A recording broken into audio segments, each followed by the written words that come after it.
Hey everybody, this is Connor Keys, and I am trying on a new kind of content for my channel, and that is reaction videos. This all really stemmed from me searching Alasdair MacIntyre, who's a Western philosopher. Those of you who know me know I have a great interest in Western and Eastern philosophy. But Alasdair MacIntyre was always this name that was in the back of my head who I didn't know anything about, but I thought would be interesting, right? And so the topic of virtue has always been something that's kind of in the ethers for me, and I knew that this was one of Alasdair MacIntyre's big pushes was for virtue, what we call virtue ethics. And I watched this video. I searched Alasdair MacIntyre. This video, I think at the time that I'm recording this, has less than 6,000 views, but it's the first thing that comes up when you search Alasdair MacIntyre. And I think it's biased, which is fine, but it's really well done. And so I watched this and I thought to myself, you know what?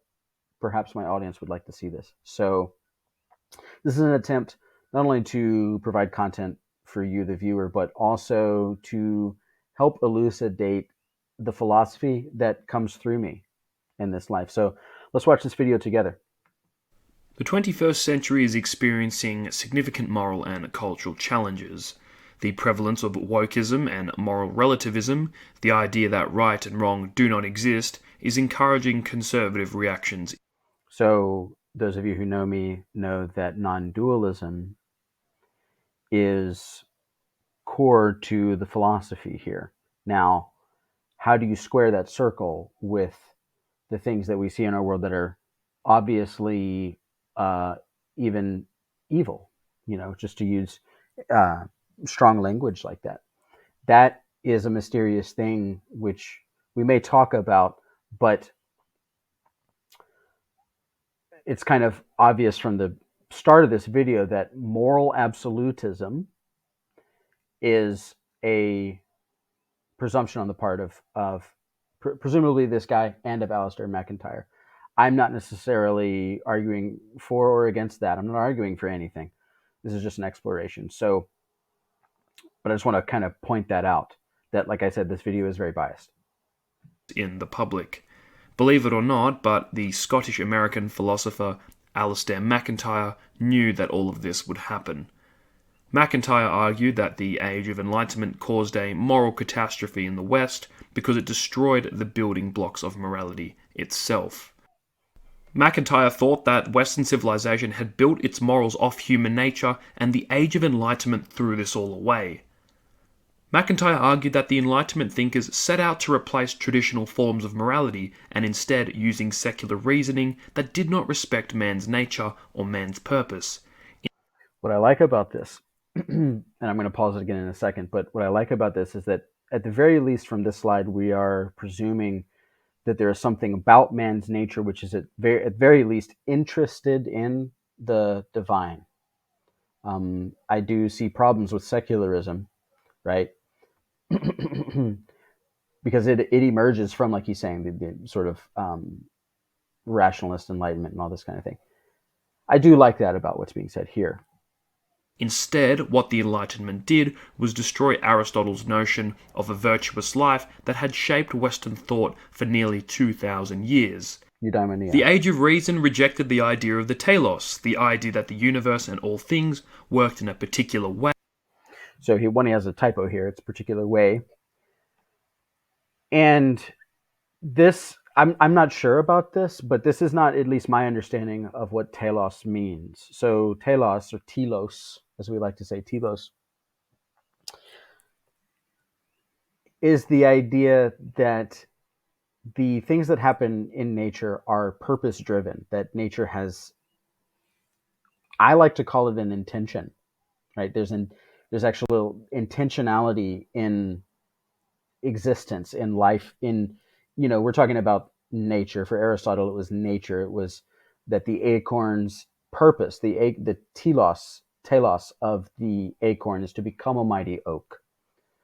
So that there's a purpose drivenness in nature. Now, I like to actually kind of go pan-teleological, right, with this notion of telos and ascribe it to everything that you see in front of you, not just animate matter and things like that. But this is, of course, what's funny about me is the word telos or telos is very important to me. This is something philosophically which I'm really interested in, and I talk about in my book. And I was not aware that Alasdair MacIntyre talked about telos, so I find that really fun. Way, and it was in man's best interests to respect that purpose. For example, men and women were supposed to procreate, and human beings were supposed to strive towards the highest good. Moreover, Aristotle and other monotheists That's an interesting assumption, right? It's funny how we take what we think of as purpose, and then he's using language like supposed to, right? We're supposed to. I don't think that what's happening teleologically in Connor's teleology, I don't think that what's happening teleologically necessarily implies that there's anything which you or anything for that matter should do. I'm a hawk for this kind of language, as you know, and he's shoulding us, right? Supposed to. And so I would assert that that's actually the conscious mind stepping in on behalf of what's happening through us. It may not necessarily be the case that it's every human being's purpose to procreate. That's actually to me quite obvious. And of course, I'm putting aside people's. This can get really inflammatory about people's concerns about the population crisis and reproduction, all this kind of stuff. Forget all of that for now. We're just talking about whether or not nature is in some sense obligating you to do something. And I don't think that's what's happening. religions taught that human beings, like all objects in the world, exist for a purpose, and acting morally was to fulfill each individual's purpose. In this video, we are going to understand the fantastic Alasdair MacIntyre, his philosophy, and why he is so critical for the cultural and moral transformation of the West. I hope you enjoy this video, and you're watching All Things Humanities. Very cool. You can hear the bias in this video like I was talking about, but that's fine. Alasdair MacIntyre, born in Glasgow in 1929, began his teaching career in 1951 at the University of Manchester. MacIntyre began his philosophical life in the 1950s as a Marxist, and like many of his generation, he left the Communist Party after the Soviet invasion of Hungary in 1956. MacIntyre was very critical of liberal morality, for it was arbitrary and not objective. After holding many academic roles, MacIntyre published his famous work, After Virtue, where he famously criticised the Enlightenment philosophers for their approach to morality. As we have said at the beginning of this video, MacIntyre thought that the approach of the Enlightenment thinkers was always doomed to begin with. He thought that all moral acts must be premised on our own human nature, and if we did not respect this, morality would not make sense, and it would lead us to all kinds of moral absurdities. In other words, using human nature and our purpose. Moral absurdities might imply that that morality is also needs to adhere to a logical and rational framework, which is interestingly. I mean, it's funny that he started off a Marxist and has all this beef with the Enlightenment, right? So there's some contradiction there in the kind of moral posturing, right? Purpose allowed our morality to become objective and not subjective. One of the examples MacIntyre uses is the abortion issue in the United States. Pro-lifers, drawing largely on a particular interpretation of Christian ethics, say that abortion is murder and is morally unacceptable and deserving of legal punishment. However, people that are pro-choice usually draw on either a conception of women's rights and assert that women should have the right to make a private decision about terminating a pregnancy and therefore the abortion. In each situation, the conclusions flow logically, but the starting points are incompatible, and there is no way to gain everyone's agreement. So this isn't. I don't know why this is taken at face value here. The abortion is absolutely as far as I can tell, the limit case of philosophical complexity, right? So that's just very obvious to me. We've got a whole lot of moral absolutism happening thus far. On the reasons. MacIntyre is pointing out that the Enlightenment philosophers have not been using human nature, our purpose, and human flourishing as the foundation of moral reasoning. Instead, it is using liberal philosophy, ideas like happiness, as its foundation. MacIntyre thinks that this approach does not work, for it is relative, and as a result, it promotes self-interest, which is the absolute opposite of morality and virtue. There's no way, at least in my philosophy, that's true. What's really funny to me too is that there's this kind of covert collectivism. He did say he was a Marxist, and he's saying that self-interest is antithetical to morality. And by the way, the word morality in this case is just used as a euphemism for what they mean by good morality or good morals or doing good in the world, right? So,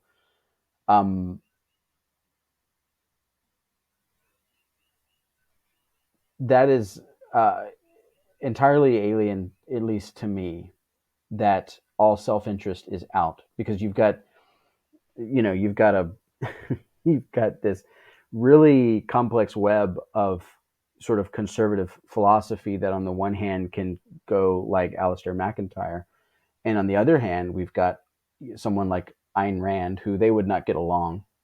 They would not get along at all, because Ayn Rand was an atheist.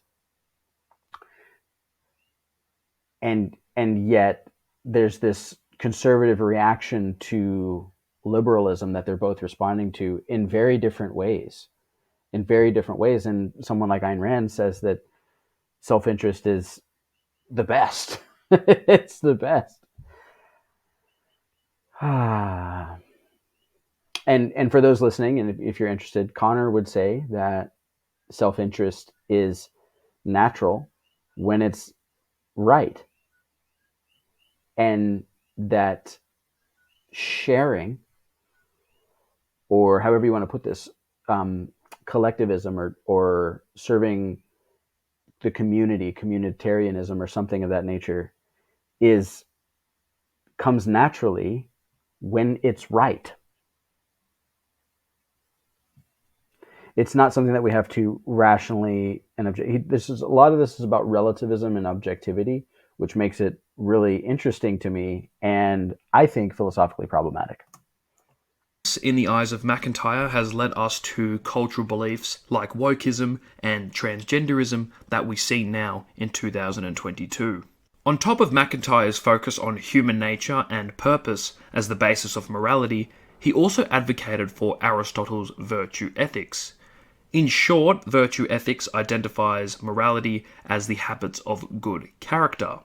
Being a good person is not seeking to follow rules, but instead to be truthful, to be modest, and to be courageous in the face of fear. So those are three specific virtues that he listed there. It's not the entire concept of virtue, right? Good character. He said truthfulness, humility, courage, whatever, right? Those are specific virtues. So this is, again, it's wonderful, I think, but it's also one of the problems with something like virtue ethics is, again, for me at least, that we're using the conscious mind to delineate what's a virtue and what's not, right? Yeah. Enlightenment-inspired philosophers like Jeremy Bentham used happiness as this criteria, which, in the eyes of MacIntyre, was totally incorrect. After all, continually striving for happiness was doomed to poison humanity, and MacIntyre thought that respecting one's purpose and living virtuously would allow human beings to flourish instead. Let's take the example of raising a child. MacIntyre would argue that acting selflessly and allocating funds to raise a child would be to live virtuously. However, under Enlightenment-inspired philosophers, If there were any situations where the child did not promote human happiness, this would be contrary to living a quote-unquote moral life. After all, modern philosophers like Jordan Peterson have spoken about the search for meaning as a manifestation of the truthful individual who fulfills his or her purpose. Additionally, Peterson sees many negative psychological ramifications from continuing to chase short-term desires that are in search of happiness. MacIntyre thought that if human beings appeal to our purpose, we would be able to distinguish between the way we actually are and the way we should be. In the eyes of MacIntyre, the post-Enlightenment philosophers failed because they could not find a moral anchor and therefore no grounding for their moral claims. This idea was expanded in MacIntyre's Dependent Rational Animals, where he tried to ground virtues in an account of biology. This meant that a virtuous life was one where we would respect our own biology and therefore our needs. I do like this, and this is compelling in that there's the rat studies, for instance, where you can have a bunch of chocolate chips behind one button for a rat's study in this laboratory environment, and then behind this very complex maze-like contraption that the rat takes a long time, sometimes I think up to half an hour or more or something like that, to figure out. Behind that contraption is another mouse. And what they found consistently, and this is a response to, I think, was it Dawkins's Selfish Gene book about the self-interest in biology. One of the responses to that is that no, actually, these mice, when subjected to these environments, they will consistently take all the time necessary to figure out the lock in the maze to free the other mouse before unlocking the pile of chocolate chips so that they can share. For no other reason than what? We can speculate, But there's some kind of coming together. There's some kind of mutual flourishing. There's some kind of like that, right? Also, I mean, the very topic of self-interest is kind of subjective too. Like, how do we know what's self-interest in what context? Failure to respect one's own nature sounds very postmodern. I'm sounding very postmodern, and I know that's one of the critiques of a channel like this. But I decided to say what I said. leads to a state of what MacIntyre calls emotivism, meaning that moral claims are nothing more than just the expressions of personal desires. For example, one could argue that drinking alcohol on the lounge and neglecting his or her family is morally justifiable because it suits their own desires. Once again, this is because the post-Enlightenment thinkers forgot about human nature, virtue, and the purpose of each individual. Despite the moral and cultural chaos that the post-Enlightenment philosophers produced, MacIntyre seems to think that there were still some positives to take from them. For example, liberal ideas stress the importance of individual autonomy, which gave rise to feminism and the right of women to vote. However, MacIntyre thinks that unrestrained freedom leads to almost a spiritual emptiness because individuals with no responsibility have no necessary social content and no necessary social identity.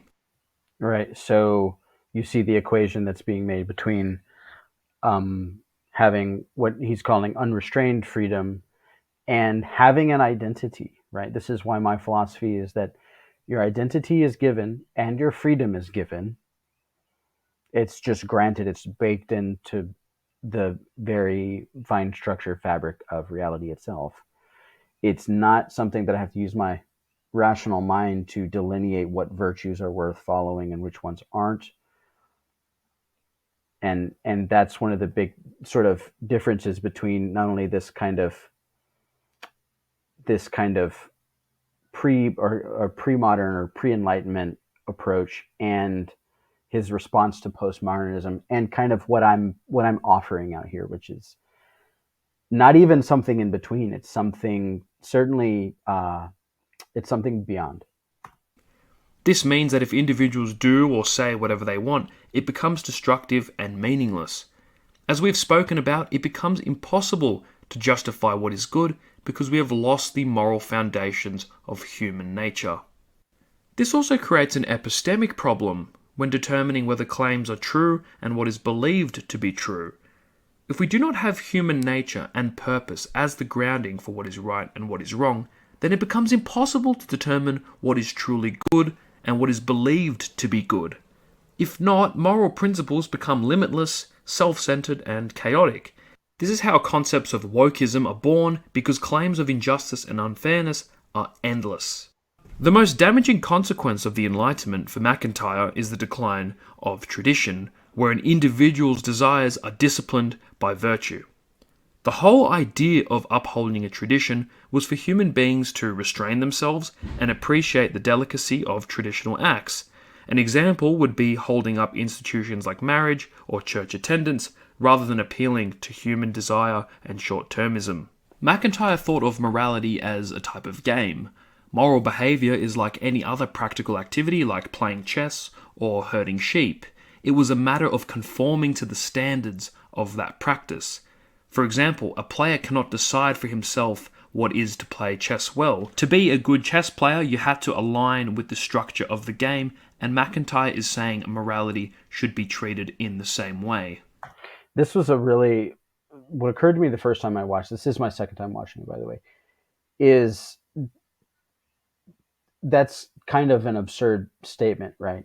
It Chess is chess. To say that I get that it's a metaphor, but to say that a person can't decide what to play good chess is to them and it apply outside of their own kind of framework or world or what have you, that to play good chess is to play good chess. Well, chess is chess.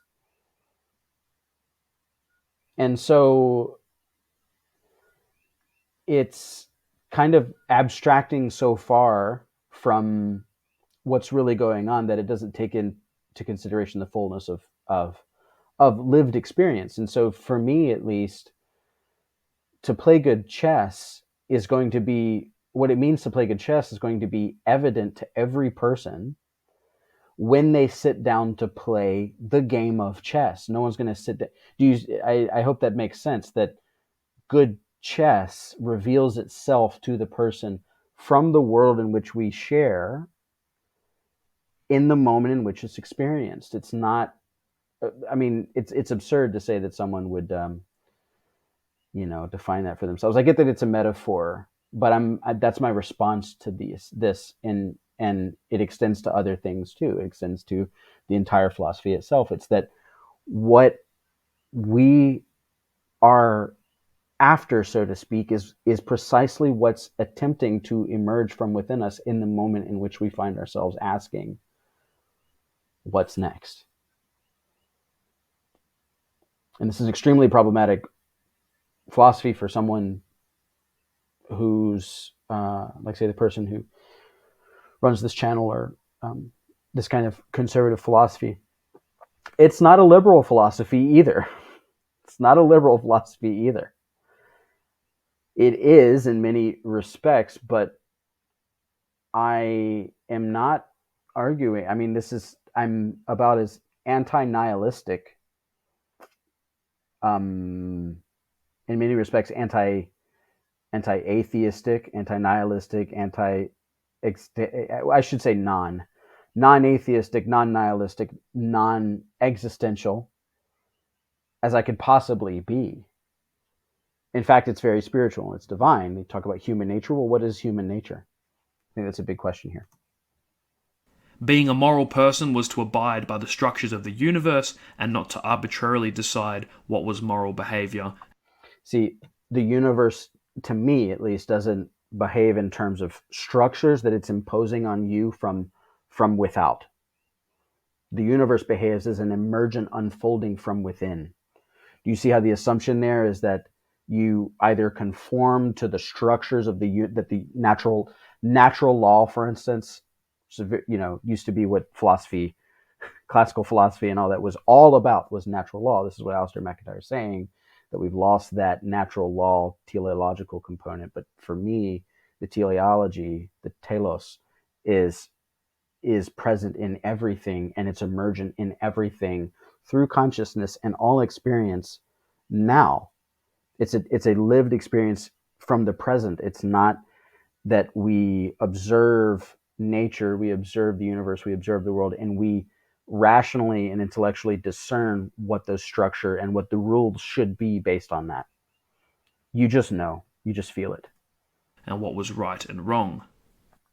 In the early 1980s, MacIntyre converted to Catholicism after being convinced by the works of Thomas Aquinas.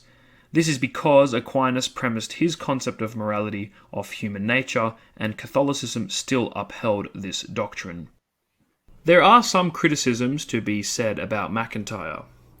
MacIntyre may be taking a stance against the subjectivity of moral claims that he hates so much, but he never really deals with the problem about how more modern moral ideas would have even evolved at all if they weren't part of our human nature.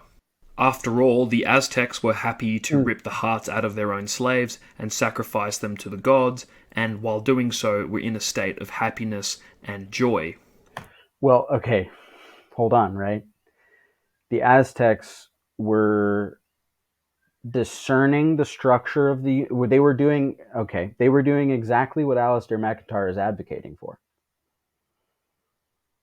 The sun must be appeased with human hearts. If we don't do this, then the sun goes out, or whatever the case may be. I'm not speaking on behalf of the ancient Aztec ritual. I don't know much about that, but I know that um, at least to me, it seems like what's being said is the same thing from two different angles, right? That the Aztecs in this case, and I don't like using cultural examples and then demonizing them at all. I'm not into that, but I'm just going to go with what's being said, and I'm going to kind of go with it in the same flavor and from the same perspective as what they're saying. So I'm kind of pitching myself in that framework, but please don't take me to be disparaging anything. Really, like I said, I'm not anti-existentialist. It's just not what I think is actually going on here. In the same way that I think that what the Aztecs in this case were doing is a very rational thing. They were very much imposing onto human relations their notions about what is the way to do things. So, and there's also a contradiction about happiness in there because um, he, on the one hand, earlier said that happiness is not a good measure, but in this case said that, but they were happy. So that's actually a contradiction. Um, and yeah, yeah. In the 21st century, MacIntyre is more important than ever, especially in a society where wokeism and moral relativism is more prevalent than ever. If there's anything to take from MacIntyre, it's that morality and the good is objective, for it must align with our own human nature and our own purpose. Thank you for watching this video. I hope you enjoyed it. If you did, consider subscribing and liking the video. Tell me what you think about MacIntyre. Do you agree with him? Let me know in the comments section below. Very cool. Obviously, a kind of reactionary or conservative channel, which is fine. Everybody's doing their thing, and this is actually what I think is really going on here. Is that there is a sort of mysterious emergent unfolding that is not answerable through the machinations of the intellect and the conscious mind, what it has uh, to bear on the situation. You know, there's something else going on here. And so morality, of course, is a great mystery, of course. But seldom is it in the moment. Seldom is it in the moment that you're in. You know, I know we have all these movies that basically, popular media recapitulates the trolley problem of you've got your mom on one end of the track and five strangers on the other end of the track. Which way do you pull the lever? Do you save five lives or do you save one life?